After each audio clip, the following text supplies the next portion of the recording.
Hello મિત્રો, આજના ખાસ વિડીયોમાં જીસેટ પરીક્ષા જનરલ પેપર 1માં વારંવાર પૂછાતી શિક્ષણની અગત્યની પદ્ધતિ વ્યાખ્યાન પદ્ધતિના અગત્યના MCQ વિશે ચર્ચા કરીશું. જીસેટ પરીક્ષા 2025 જનરલ પેપર 1 અને પેપર 2 કોમર્સની ડેમો PDF અને સંપૂર્ણ PDFની લિંક ડિસ્ક્રિપ્શનમાં આપેલી છે, ત્યાંથી આપ મેળવી શકો છો. વ્યાખ્યાન પદ્ધતિ કઈ પ્રકારની પદ્ધતિ છે? તો એમાં શિક્ષક કેન્દ્રિત પદ્ધતિ છે કે જેમાં મુખ્ય ભૂમિકામાં શિક્ષક હોય છે. વ્યાખ્યાન પદ્ધતિમાં મુખ્ય ભૂમિકામાં કોણ હોય? તો શિક્ષક. વ્યાખ્યાન પદ્ધતિનો મુખ્ય હેતુ શું છે? તો માહિતી પ્રદાન કરવી. વ્યાખ્યાન પદ્ધતિ સૌથી વધુ ક્યારે અથવા કયા વિષયમાં ઉપયોગી થાય છે? તો સાહિત્ય અને સામાજિક શાસ્ત્રીય વિષય હોય ત્યારે ઉપયોગી બને છે. વ્યાખ્યાન પદ્ધતિનો મુખ્ય ફાયદો શું છે? તો કે વધુ વિદ્યાર્થી હોય ત્યારે એક સાથે એને ભણાવી શકાય છે. જેમ કે કોલેજની અંદર છે એ લેક્ચર મેથડ અથવા વ્યાખ્યાન પદ્ધતિનો ઉપયોગ થાય છે.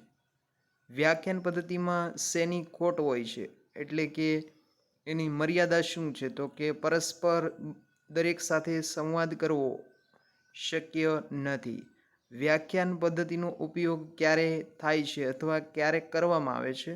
તો કે જ્યારે માહિતી સરળતાથી આપવાની હોય ત્યારે. વ્યાખ્યાન પદ્ધતિ કોના માટે અસરકારક નથી? તો ટોચના વિદ્યાર્થીઓ માટે ઉપયોગી છે, શિક્ષકો માટે ઉપયોગી છે, વાલીઓ માટે પણ ઉપયોગી છે, પણ જ્યારે વિદ્યાર્થીને એમાં રસ ન હોય અથવા ધ્યાન ન આપતા હોય ત્યારે બિનઉપયોગી સાબિત થાય છે. વ્યાખ્યાન પદ્ધતિમાં શું ઘટતું રહે છે? તો કે ક્યારેક કંટાળાજનક બને તો વિદ્યાર્થીઓ છે એમાં સક્રિય રીતે ભાગીદાર બનતા નથી. વ્યાખ્યાન પદ્ધતિનો પ્રથમ તબક્કો કયો છે? તો એમાં સૌપ્રથમ વિષયની રજૂઆત કરવામાં આવે છે. વ્યાખ્યાન પદ્ધતિમાં શેના ઉપયોગથી અસરકારકતા વધે છે? તો ઓડિયો અને વિડીયો સાધનો એટલે કે સ્લાઇડ છે, પ્રેઝન્ટેશનનો ઉપયોગ કરવામાં આવે છે. વ્યાખ્યાન પદ્ધતિની મુખ્ય મર્યાદા કઈ ગણી શકાય? તો ઊંડી સમજણ છે એ આપી શકાતી નથી, માત્ર ઉપર છેલ્લું જ્ઞાન આપવામાં આવે છે.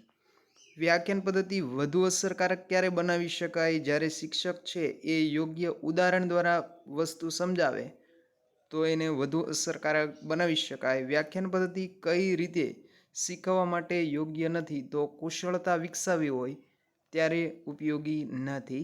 વ્યાખ્યાન પદ્ધતિ કઈ શૈક્ષણિક પદ્ધતિના વિરોધમાં છે? તો પ્રવૃત્તિ આધારિત છે તેના વિરુદ્ધમાં છે. ફરી મળીશું આવા જ એક અગત્યના વિડીયો સાથે. ત્યાં સુધી જય હિન્દ, જય ભારત.